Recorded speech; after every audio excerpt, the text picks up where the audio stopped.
Bonjour, bienvenue dans Bref de Poésie. J'ai le plaisir de vous présenter une nouvelle émission sur la poésie d'Anna Maria Carolina Celli.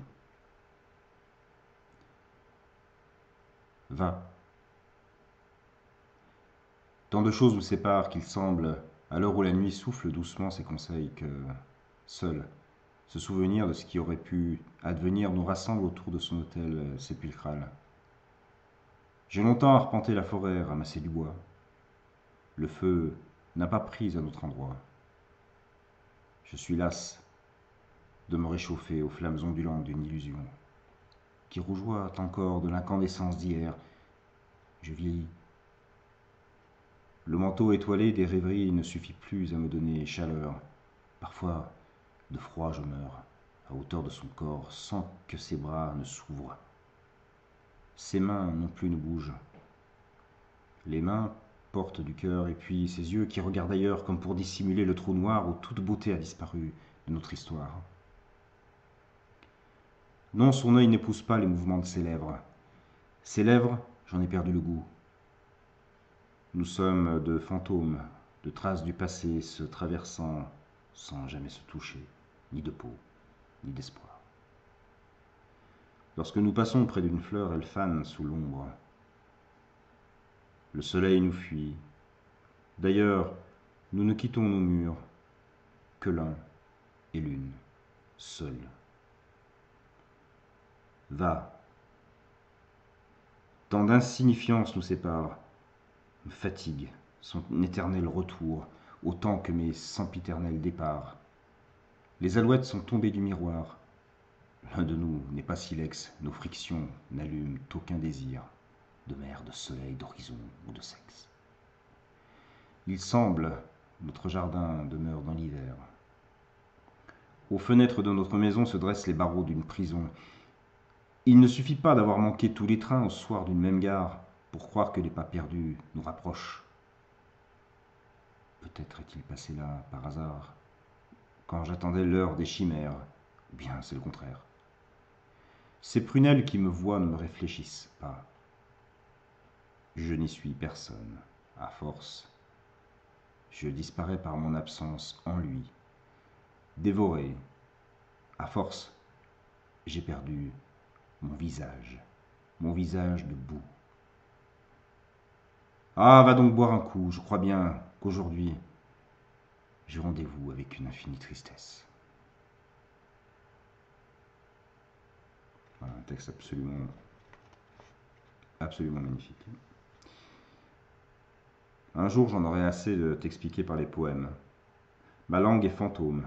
Les mots de sa fantaisie, bohème, percés par une épine, elle divague autour de la malle où dorment tes affaires, tes lettres, tes secrets et tes bagues. Ligoté à ton piquet de chèvre et sans cesse autour de ton égo tournant, tu rêves de grands espaces. Moi je fais alliance avec le temps. Les œuvres de la source sont ouvertes. Je remplis à main nue la jarre, j'apporte la jarre aux morts, et je viendrai faire boire les morts. Aux morts l'eau douce de cette jarre, même s'il faut rentrer dans le noir, avec un coquelicot embrasé pour poussoir. Tais-toi, des craintes, je ne te demande pas ta main. Seulement la main pour quelques pas clairsemés. Un coin de rue, un bout de chemin, une route disparue. Sous les chagrins d'hier, tu viens pleurer l'amour de l'orphelin dans les seins de n'importe quelle mère. Mais la mère s'est retirée un matin. Qu'en pensent les étoiles sur les miroirs, éblouissant la spumescente toile sur les rochers? Pauvre récolte, maigre butin. Qu'en pensent les étoiles? Tu joues l'homme depuis longtemps, je suis une femme maintenant qui sait bercer l'amour sur son ventre. Que pensent les étoiles des ombres sur la terre? Tes anges sont-ils à ce point morts de faim qu'il te faille demander plus que ta paume ne contient? La fourmi aussi espère des paroles de réconfort, une miette pour somptueux trésor. En me brûlant les doigts, je remplis ma corbeille, j'apporte la corbeille aux morts, et je viendrai faire manger les morts, aux morts, les pains chauds de cette corbeille, même s'il me faut traverser un brasier avec pour compas une obsidienne noire. Tais-toi, n'aie crainte. Je ne prédis pas l'avenir et je ne sais ce que veut dire celle apparue dans tes yeux, la dame de pique aux cheveux roux. quand s'est éteint notre feu, fragments dispersés de l'ancienne mosaïque. Il est vrai, on récolte ce que l'on sème. Un jour, j'en aurai assez de t'expliquer par les poèmes.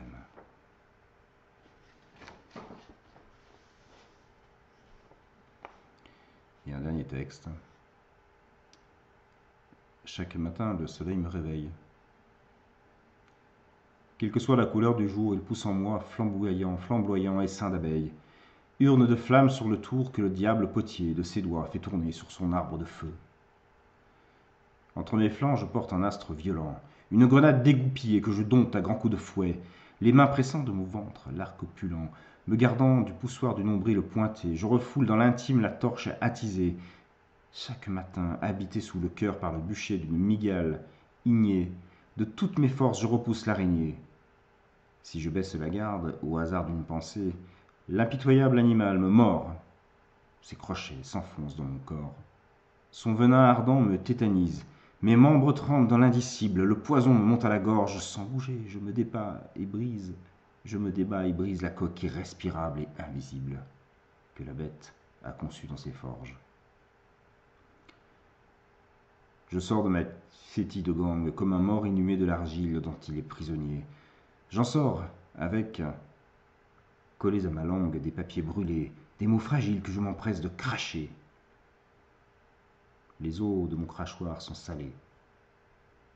La marée de mon bassin est noire, crevée d'étoiles embrasées.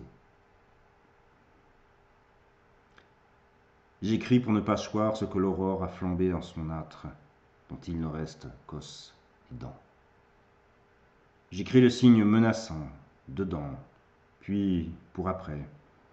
Avec une brosse et une pelle, j'en cueille les cendres et les étincelles.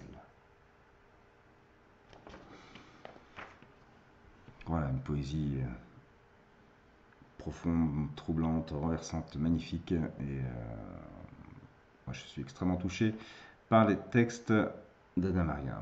Donc, voilà, j'ai eu grand plaisir à les lire. Je vous remercie pour votre fidélité, votre écoute, et je vous souhaite de passer une très très belle journée en poésie.